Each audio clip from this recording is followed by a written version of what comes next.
मैं ब्रज में मेरी कोई औकात नहीं कि मैं किसी के कष्टों का हरण करूं, मगर मारो बिहारी जी राधा रानी जी चावे है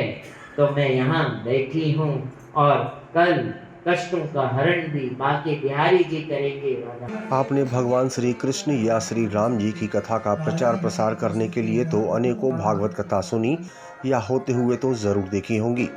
लेकिन वृंदावन में ऐसा पहली बार देखने को मिल रहा है जब किन्नर महामंडलेश्वर हेमांगी सखी के मुख से ये भागवत कथा का गुणगान किया जा रहा है, जिसके लिए किन्नर महामंडलेश्वर मुंबई से वृंदावन आई है और गुजरात के भक्तों द्वारा उनकी कथा धर्मनगरी की पावन धरा पर कराई जा रही है। आरती पावन पुराण मीठा, आरती भागवत जी मीठा। किन्नर कथावाचक के द्वारा इस कथा में विशेष रूप से जहां भगवान की लीलाओं का वर्णन किया जा रहा है, तो उनके द्वारा दूर दूर से आए श्रोताओं को अपने यानी किन्नर समाज के विषय में भी जानकारी मुहैया कराई जा रही है,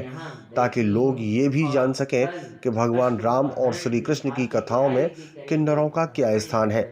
उसी के साथ जहां लोग समाज में महिला और पुरुषों को एक समान मानते हैं, लेकिन ये किन्नर समाज भी तो उसी ब्रह्मा के द्वारा ही उत्पत्ति का रूप है, जहाँ से नर और नारी पैदा होते हैं।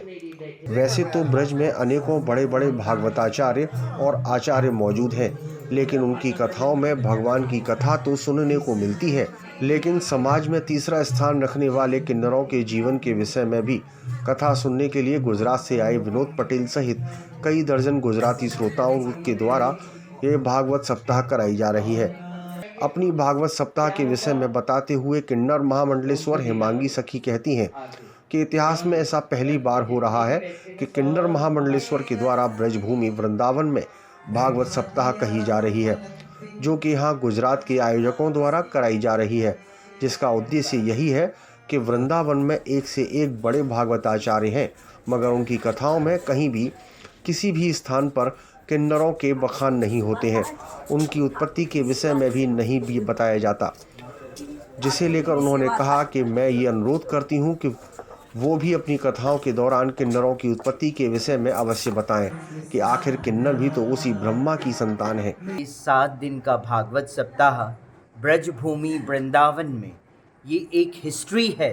जो पहली बार ब्रजभूमि वृंदावन में कोई किन्नर महामंडलेश्वर भागवत सप्ताह कर रही है। 7 दिन का भागवत सप्ताह, और उद्देश्य हमारे विनोद पटेल जी है, और इन्होंने ये आयोजित किया है पूरे कथा का 7 दिन का। हमारे पास आए थे, जब हमने इन्हें बताया तो इन्होंने कहा कि हम आपकी भागवत सप्ताह ब्रजभूमि वृंदावन में करेंगे, और आज ये जन जन को संदेश है कि ब्रजभूमि वृंदावन में पहली बार ब्रजभूमि वृंदावन में भागवत सप्ताह किन्नर महामंडलेश्वर कर रही हैं। वहीं उन्होंने बागेश्वर धाम के धीरेन्द्र शास्त्री और साईं बाबा के विवाद पर बोला कि साईं बाबा भगवान नहीं है, लेकिन वो गुरु हैं, तो गुरु की पूजा तो सभी को करनी चाहिए। देखिए, मैं एक बात बताऊं, साईं बाबा, उनके ही लोग, साईं के भक्त स्वयं कहते हैं, साईं ने कभी स्वयं अपने आप को भगवान नहीं माना है। साईं ने कहा है मैं सतगुरु साईं कह सकते हैं, मगर मैं भगवान नहीं हूँ, ठीक है ना। और गुरुओं में तो वैसे शक्तियाँ होती, जो सतगुरु होते हैं उनमें ऐसी कई प्रकार की शक्तियाँ होती है कि वो स्वयं भगवान का स्वरूप दिखा देते हैं, ऐसा नहीं है कि नहीं दिखाते। बट साईं बाबा ने कभी अपने आप को भगवान नहीं माना, और आज भी शिरडी में साईं बाबा को शिरडी के लोग भगवान नहीं कहते, सतगुरु साईं नाथ की जय कहते हैं ना, कि नहीं कहते, ये सा है। तो उनकी पूजा को लेकर क्या कहेंगी? पूजा जिस तरह से गुरु की पूजा तो हर कोई करता है, और गुरु पूजा तो हर कोई को करना चाहिए, ऐसी बात तो है नहीं, है ना जी। वहीं आयोजकों का कहना है कि हमने भी यही सोचा कि पहले किन्नरों को भागवत सुनाएं, मगर फिर विचार आया कि क्यों न किन्नर महामंडलेश्वर के द्वारा ही भागवत सुनी जाए, ताकि उनसे भगवान की कथा के साथ साथ किन्नरों के जीवन और उनकी उत्पत्ति को लेकर भी लोगों को पता चले, और इस कथा को करवाकर उन्हें काफ़ी खुशी के साथ आनंद की प्राप्ति हो रही है। तो अच्छा रहेगा, लाल बनाएंगे ना तो 56 भोग लगाओ 56 भोग, और सखा बनाएंगे तो क्या होगा तो उनको देना पड़ेगा। तेरा मेरा अफसाना, मेरी जिंदगी सवारी मुझको गले लगाने, बैठा दिया फलक में मुझे खाम से उठा के। वैसे तो मैंने पुराना सोच के रखा था कि एक बार कहीं ना कहीं पहले तो किन्नरों को कथा सुनाना है, बराबर। इसी बीच में हमारा कोई ना कोई संवाद हो गया बीच में फेसबुक से, और बाद में तो मैंने सोचा कि हर बार हर साधु संतों महात्मा का या धर्मगुरु का सबका होता है भागवत, पर हर युग के अंदर किन्नरों का कोई ना कोई अनुदान है। किन्नरों का बहुत महत्व, हर एक हमारे रामायण युग देखो, कृष्ण युग, हर एक युग है, लेकिन कभी किसी ने इसके बारे में डिटेल में कहीं बताया नहीं है।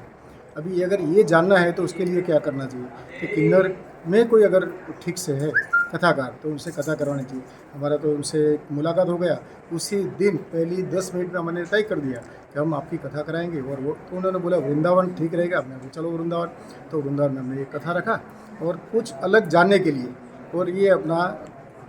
समझ मतलब के समझने लगे किन्नर क्या चीज़ है। हर जन्म के अंदर उन्होंने उनके हिसाब से तो बताया ये, और भी सारी चीज़ें हैं, लेकिन वो अभी उनके हिसाब से बताए। ठाकुर जी कृपा से इनकी उपस्थिति हम उनके साथ है बस, और जितना आनंद हमने मिल रहा है भागवत कथा में हमेशा मिलता ही रहता है और मिलता ही रहेगा, सबको ही मिलता ही है। तो कैसा लग रहा है इस समय आपको? बहुत अच्छा लगता है, इनके मुख से कुछ नए सुनने को, कुछ नया अनुभव हो रहा है।